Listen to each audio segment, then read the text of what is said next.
To fast-track my way to financial freedom, I meticulously planned the kidnapping of a rich girl. What I never could have expected was that this heiress, born with a silver spoon in her mouth and a life free of worries, was severely depressed. Every day, she was either attempting suicide or on her way to attempting it. To protect my payday, I had to watch her 24/7. Then one day, she looked at me with this burning intensity and said, "My life never had any hope before, but now when I see you, I'm filled with excitement for the future. Wait a minute. This plot twist feels wrong. I'm a kidnapper here.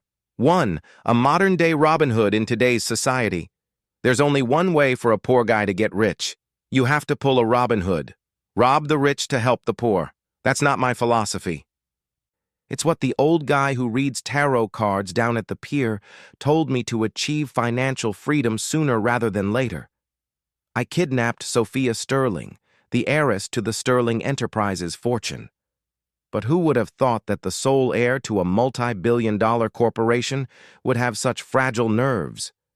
Before I could even make my ransom demand, she started trying to kill herself every other day. One minute, she's looping a silk scarf over a ceiling beam. The next, she's clambering onto a windowsill ready to jump. While I was in the bathroom, she grabbed a cucumber I'd just bought and declared she was going to choke herself to death with it. Finally, one day, she approached me on her own and said, "Trying to kill myself is exhausting. Can you just do it for me?" Even though I was a kidnapper, I had my own professional ethics. You don't harm the hostage without a reason, but her next sentence made my stomach drop to the floor. "I know how your business works. Kidnapping and killing are two different price points. I could pay extra." As a rookie kidnapper, I hesitated. I gritted my teeth, but I just couldn't do it. Sophia Sterling was the textbook definition of an heiress. Pale skin, tall, slender frame, and a captivating aura. Let's put it this way. I spotted her in a crowd and decided to kidnap her on the spot without even running a background check. The reason was simple. A woman with that kind of effortless elegance doesn't come from an ordinary family. But Sophia was just too beautiful. I was always fighting the urge to sneak a gentle touch. This high society princess was a woman of few words, and she was always secretly wiping away tears, which made me think that maybe when I did sneak a touch, I'd been too rough and hurt her. The guilt gnawed at me, so I was always trying to reassure her. "Don't be scared. I'm only after money, not your body." Sophia looked up at me, her eyes shimmering with tears. "How much are you asking for?" I held up 5 fingers. $50,000? "How much?" Her voice shot up 3 octaves. "I know it's a lot," I said, "but I really need the money." But after hearing the price, Sophia seemed even more devastated, as if deeply offended by the amount. I quickly backpedaled. "How about I give you a 50% discount?" She shook her head. "Okay, you name a price." She lifted her head, her expression tragic, and sniffled. "So I really am worthless." And she looked me dead in the eye. "Do you honestly think I'm only worth $50,000? Oh, the girl was gorgeous, but maybe not the sharpest tool in the shed, I stammered. "How about I add another $50,000? She sighed, still unsatisfied with the figure. After a price negotiation, I sat nearby cutting letters out of newspaper to assemble my 8th ransom note. As I worked, I asked her, "Why haven't your parents paid the ransom yet? Don't tell me they also think my demand is too low. I really don't understand the world of the rich." Sophia yawned. "Bored? What does the note say? Read it to me." I cleared my throat and read with feeling. "Dear Mr. Sterling, please forgive the intrusion. I have kidnapped your precious daughter, Sophia. Please transfer $50,000. Thank you. Do not call the police or you will never see your precious daughter again." "Is there a problem with that?" I asked, genuinely seeking feedback. Sophia blinked. "Are you sure that's a ransom note and not a Christmas card?" I scratched my head. "First time doing this. Lack of experience." The next second, Sophia stood up, dusted off her pants, and walked over. She snatched the newspaper and scissors right out of my hands. I stared blankly for 2 minutes before it hit me. "Hey, how did you untie the ropes?"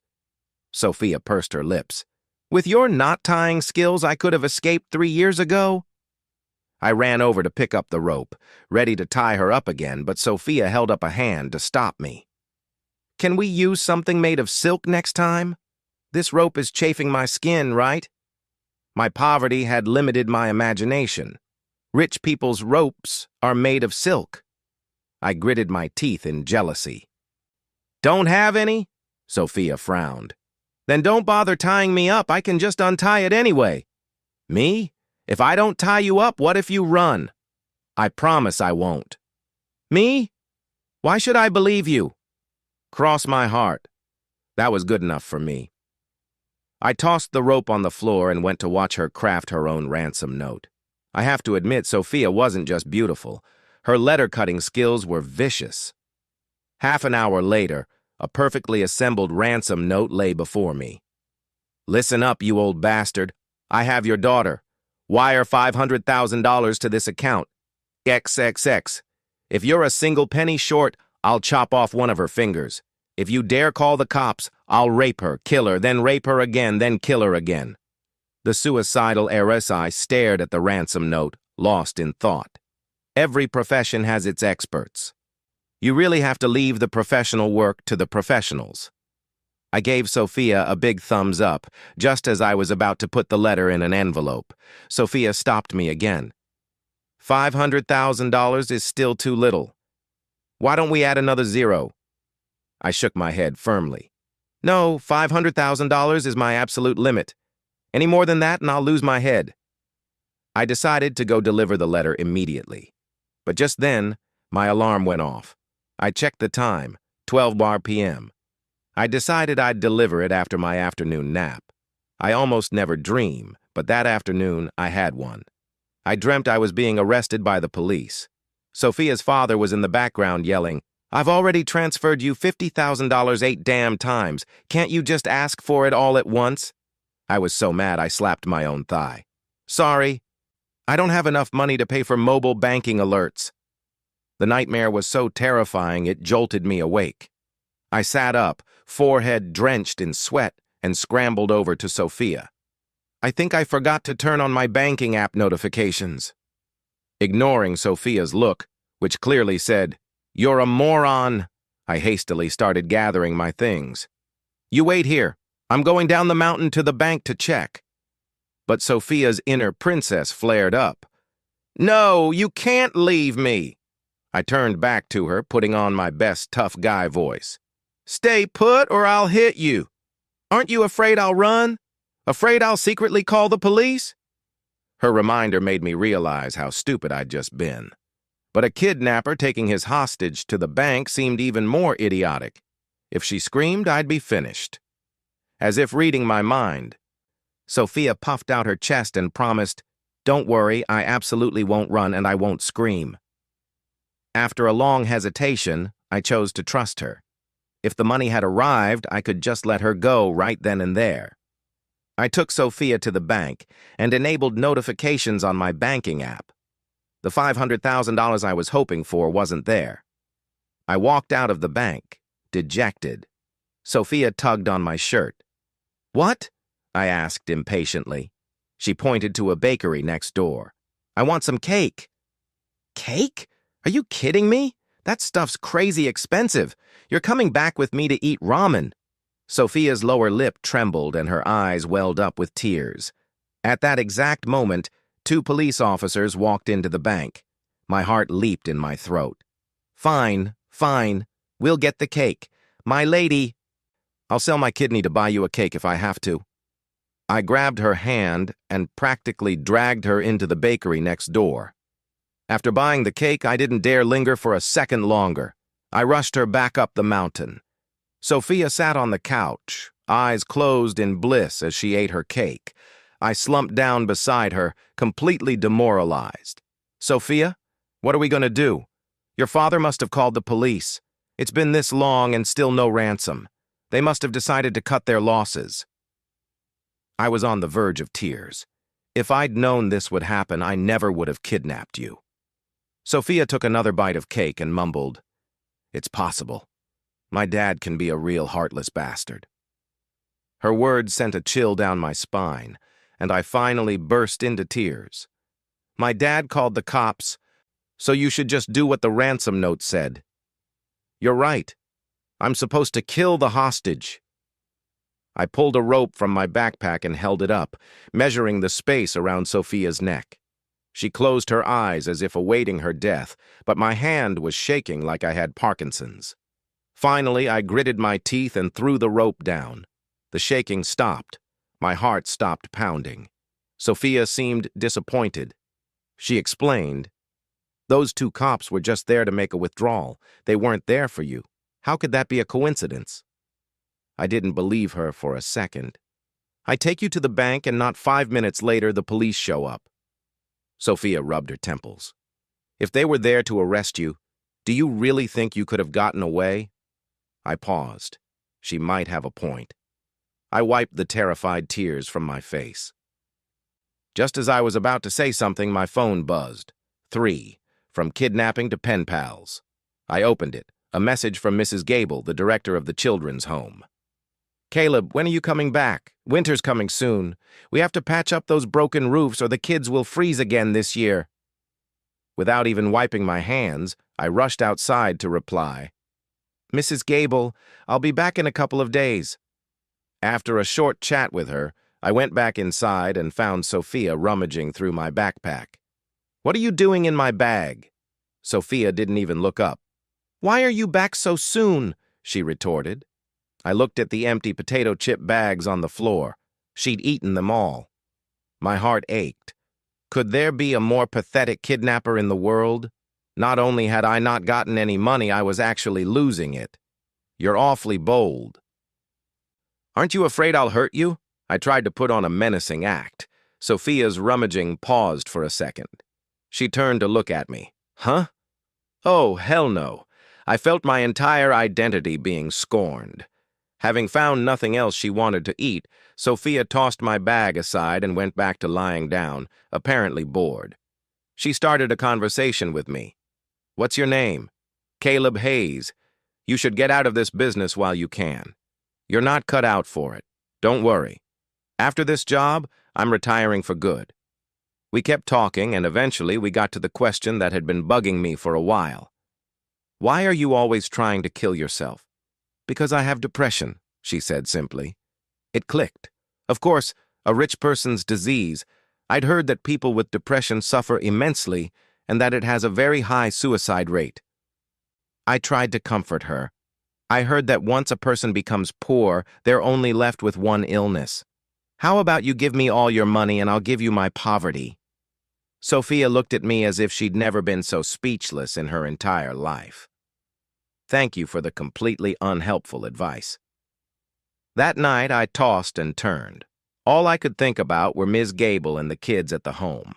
I wished I could just fly to their side. Maybe I should buy some things and go see them tomorrow. As I thought about it, I drifted off to sleep. But not long after I fell asleep, I started feeling like I couldn't breathe, as if I was being pinned down. That couldn't be right. I was a picture of health.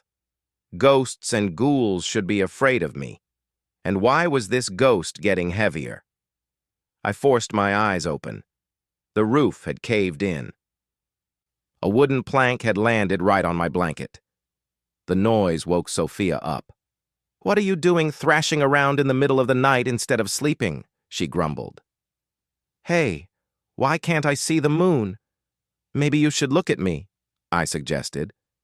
Ever since she found out we were living in a condemned building, Sophia refused to sleep indoors. "I thought you were actively seeking death," I asked. Sophia scoffed. "I want a painless death, not death by agony." "Okay, my bad. Never had the disease, so I'm not familiar with your specific needs." The next morning, Sophia was still asleep when I woke up. I figured she probably wouldn't run off on her own, so I took a bus back to the children's home. When I arrived, Mrs. Gable was on the roof with some of the older kids trying to patch it up. Seeing me return, A skinny boy with a sharp face was the first to greet me with a curse. "Caleb, where the hell have you been all this time? You son of a... Don't you know how busy we are? You bastard! You weren't trying to slack off." His tirade was cut short by Mrs. Gable. "Leo, no swearing!"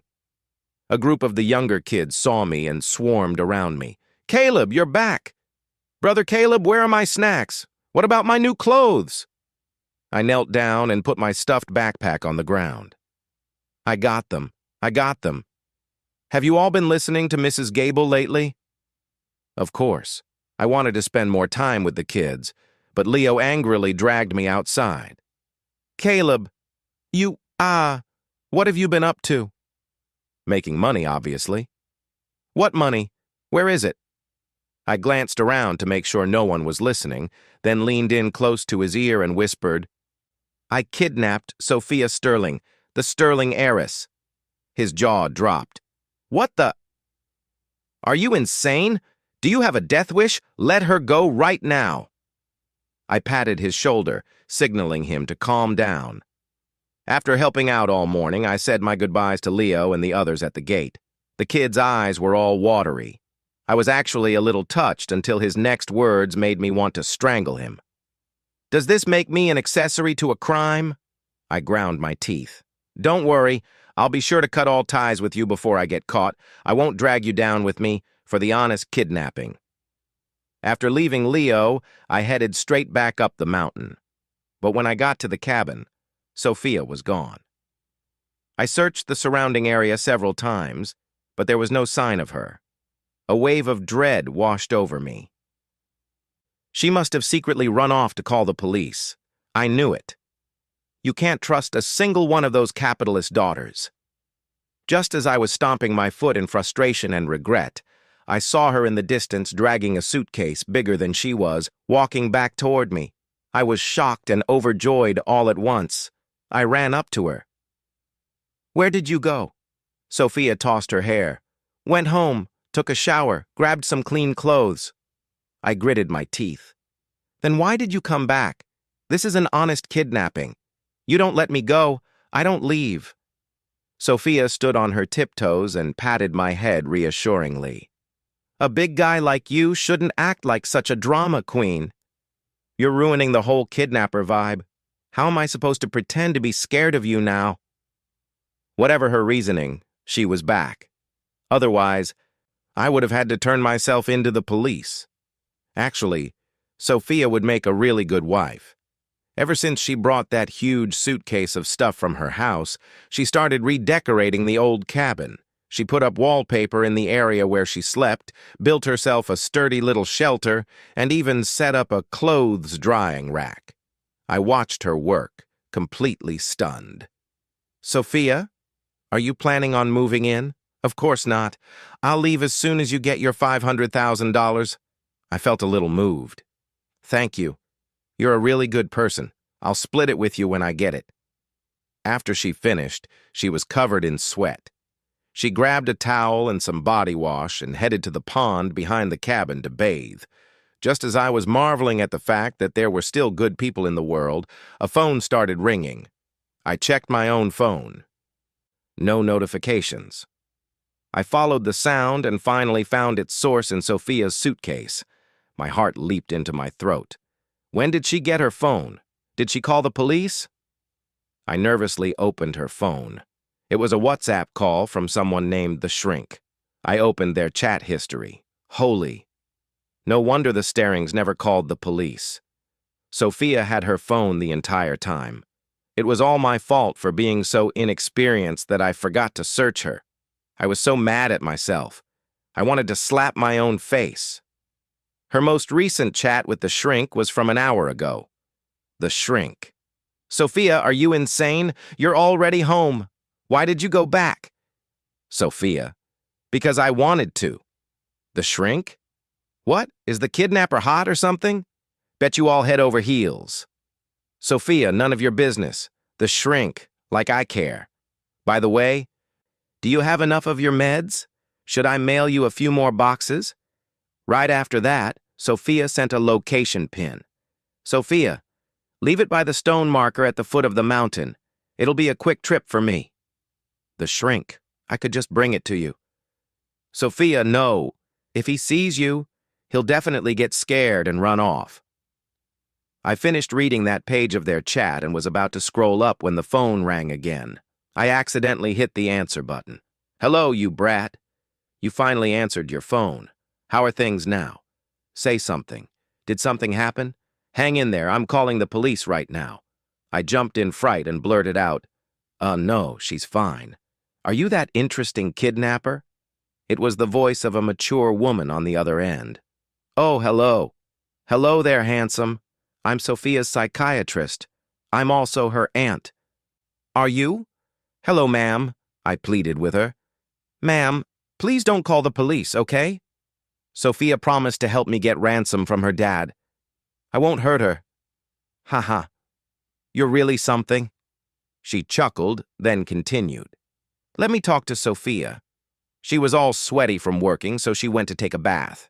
There was an awkward cough from the other end. Well, then I won't disturb you. You young people have fun. She hung up immediately after saying that. Just then, Sophia returned from her bath. I ran out holding her phone. Sophia? I'm sorry. I looked at your phone. But why didn't you tell me you had it hidden? I thought we agreed on an honest kidnapping. Sophia explained. I was just afraid you'd misunderstand and think I was going to call the police. Well, I'm confiscating it now. I started to put the phone in my pocket. No way. I have my shows to watch on Netflix tonight. Then how am I supposed to trust you? How about we add each other on WhatsApp? If I decide to leave, I'll let you know beforehand. So, I added her on WhatsApp. I sighed to myself. The world is full of good people. 5. A midnight scare that night. Since Sophia's side of the room was so much cleaner, I shamelessly scooted over. Sophia, you smell really nice, and your stench is also quite unique. All right. Beautiful, but sharp-tongued. I awkwardly moved away a little. In the darkness, she suddenly reached out and grabbed my arm. Stay and talk with me. So I obediently scooted back. Why did you become a kidnapper? I really need the money. The moment money was mentioned, I perked up. Sophia, why don't you give them a call and hurry them up? Why is it taking so long for the money to come through? Sophia laughed it off. Maybe they're busy begging and borrowing from everyone they know to raise the cash. Do you even hear yourself? Sterling Enterprises is huge. Forget $500,000. Even $50 million would be pocket change for them. A shocking thought occurred to me. Do you think it's possible the ransom notes I wrote never even made it to your dad? Impossible, Sophia said, her tone firm. I felt like she was lying to me, but I had no proof. Then say, cross my heart. Sophia flatly refused. I have a canker sore. It hurts to talk. Her excuse pissed me off. Fuming silently, I eventually fell asleep. In the middle of the night, I was woken by the sound of sobbing. I opened my eyes to see Sophia curled up on the bed, crying quietly. I didn't understand depression, but I could tell she was in immense pain. Sophia. I sat beside her and called her name, but it was as if she couldn't hear me. She didn't even flinch. I didn't know what to do, so I just sat there with her in silence. As the long night stretched on, my own thoughts began to run wild. I'd heard online that people with depression have suicidal tendencies, which made me even more afraid to leave her side for a single moment. I don't know how much time passed, but eventually, Sophia fell into a deep sleep. I was so tired my eyelids felt glued together. Suddenly, I heard a rustling sound outside. I immediately snapped to attention and peered out. In the moonlight, I saw a hunched figure on the ground crawling slowly towards us. Middle of the night, sneaking around. That couldn't be good. My heart skipped a beat. I quickly shook the sleeping Sophia awake. Sophia, wake up. We're in danger. Sophia's eyes flew open. She followed my finger and saw the figure, her pupils shrinking. I know him. He tried to kidnap me once before, but I escaped. He has multiple murders on his hands." Hearing Sophia's description, my legs started to tremble. "What are we waiting for? Let's run!" I grabbed Sophia and bolted toward the back of the cabin. So panicked, I put my shoes on the wrong feet. The figure behind us seemed to notice the movement and shot up. "Run towards the pond!" It was a small path down from there. Sophia was calmer than I was. She grabbed my hand and pulled me into a dense thicket. Branches scraped painfully against my arms, but I didn't dare stop. The person behind us was a killer. If he caught us, we were both dead. At the same time, I regretted everything. Why did I choose this godforsaken place as my kidnapping hideout and a path by the pond? I'd been here for so long. How did I not know about it? The person behind us was getting closer. I thought I heard him yelling something, but I was too terrified. All I could hear was the frantic pounding of my own heart. Ah. Sophia suddenly missed a step. We both went tumbling down the steep hillside. As we rolled, I held Sophia tightly in my arms. No joke, I have professional ethics. What if her dad sent the money tomorrow and the hostage died today? The world spun around me. A sharp pain shot through my entire body. Finally, a tree halfway down the slope broke our fall. It took me a while to get back on my feet. Even though I tried my best to protect her, Sophia still had scrapes and bruises all over. I moved and felt something sticky on my back. I reached back and touched it. My hand came away covered in blood. Sophia saw it too. She scrambled to her feet. "Caleb, Caleb, are you okay? Please don't die." It was the first time I had ever seen such a strong emotional reaction from her. "Don't worry," I managed a weak smile to reassure her. "I haven't gotten the ransom yet. I can't die." But no matter how much I tried to comfort her, Sophia just held on to me and sobbed. I patted her shoulder. "Stop crying. You'll attract the bad guy. We need to figure out a way to get off this mountain." At my words, Sophia started crying even harder. "She's not a bad person. That's my aunt." "Oh, okay. It's what?" My voice cracked. "You're telling me the person who almost got us both killed is your aunt?" Sophia wiped her tears and nodded sheepishly. "I just wanted to mess with you a little." "Well, okay. I guess that was finding a silver lining in a pile of crap. At least it wasn't a psycho killer." Sophia's aunt found us quickly. After taking us to the hospital, the doctors gave us a full checkup. My injuries looked worse than they were. I was mostly fine. As for Sophia, she was even less hurt. They just bandaged her up. She didn't even need to be admitted. I lay in a hospital bed while Sophia, wrapped in bandages, fed me a banana. The sunlight streamed through the window, casting a glow on her face. It made the already stunning Sophia look like she had a filter on. She was so beautiful. I felt like I could look at her forever. Just then, a wave of sadness washed over me. "What's wrong?" Sophia keenly sensed my shift in mood. I sniffled. "My ransom money." "Do you think there's still any chance?" Sophia smiled. Before she could say anything, a graceful, elegantly dressed woman rushed into the room. "My dear girl, I knew you hadn't been home much lately," she chirped. "So, you were secretly seeing a new boyfriend. Let Mommy see how handsome he is to have completely captivated our little Sophia." I blinked, my brain struggling to catch up.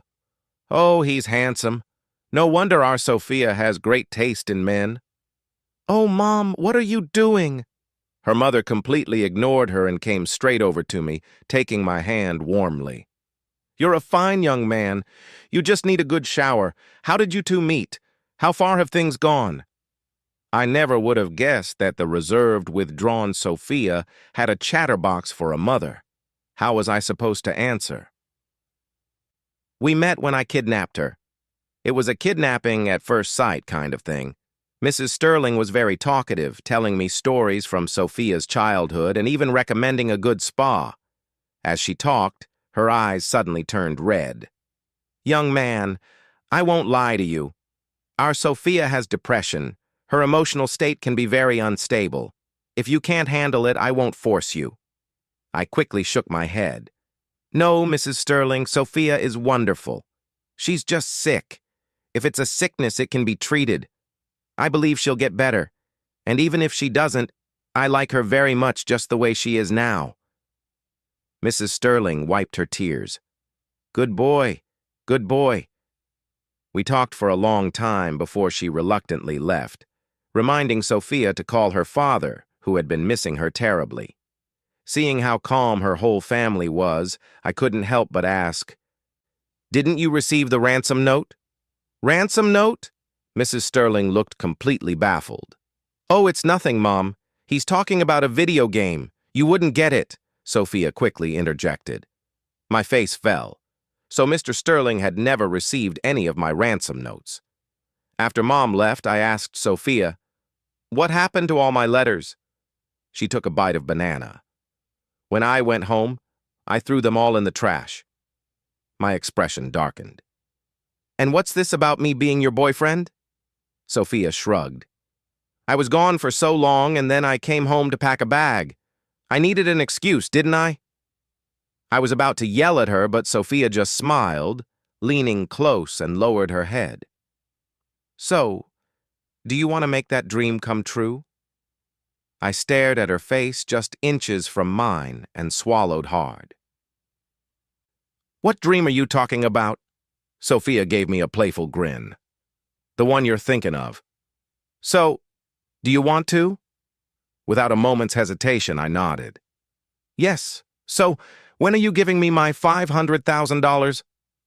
At my words, her face fell. "Your dream is just money. Of course. Why else would I have kidnapped you?" Sophia ground her teeth. After the money was transferred to my account, I turned down Sophia's invitation to get dinner. This kidnapping, just like the money, was a gamble. If I lost, my future could have been ruined, my name dragged through the mud. But for Sophia, it was just a game in her otherwise dull life. From the very beginning, we were from different worlds. I was afraid of getting sucked in, of becoming the male lead in her next game. Clutching the $500,000 Sophia had transferred, I took a cab straight to the children's home. When Mrs. Gable saw the bank card I handed her, she was so shocked she clutched her chest. "Caleb, this money, is it legitimate?" I knelt in front of her and spun the story of the kidnapping into a tale about helping a rich girl with her problems and getting a handsome reward. When Leo saw I was back, he came at me with a wrench in his hand. "You bastard! You actually got the money. You didn't get caught." I pushed his hand away and pulled out a list of repairs I'd already drawn up. First, we fix the roof. Then we get new winter parkas for the kids. The rest goes into a fund for their college tuition. A swarm of little kids surrounded me, chanting, "Brother Caleb." Amidst their cheerful chatter, I temporarily forgot the playful yet disappointed smile on Sophia's face back at the hospital. But the peace didn't last more than 3 days. A new message popped up on my WhatsApp. The profile picture was of Sophia holding a ragdoll cat. The message was just 3 words. "Come to my house." I hesitated for half an hour before finally typing a reply. "No, the money's been paid. We're even," she replied instantly. "Give a man a fish and you feed him for a day. Teach a man to fish and you feed him for a lifetime. I have a project that could solve the home's financial problems for good." I stared at the screen, my fist clenched. Half an hour later, I was standing in front of the Sterling family's mansion. She was wearing a loose-fitting sweatsuit, her hair casually tied up. She raised an eyebrow when she saw me. "For a kidnapper, you're a real-class act. You take your earnings and dump it all into a children's home while you're still wearing a hoodie that's been washed so much it's faded." I snorted. "You'd better not be messing with me. My dad's company has a youth program. They scout for talented kids. If your children's home can provide some targeted training and you get just 1 or 2 kids accepted each year, their future achievements could easily cover the home's expenses." I thought about it. It actually sounded like a viable plan, but the seriousness lasted all of 2 seconds. Sophia suddenly threw herself at me. "So, Caleb, let's be together." "What?" I fought to suppress the storm of emotions rising in my chest. "Shouldn't you hate me? I kidnapped you. I made you suffer." She shook her head. "So, are you going to give us a try?" My brain screamed at me to say no, but my body acted first. "Okay,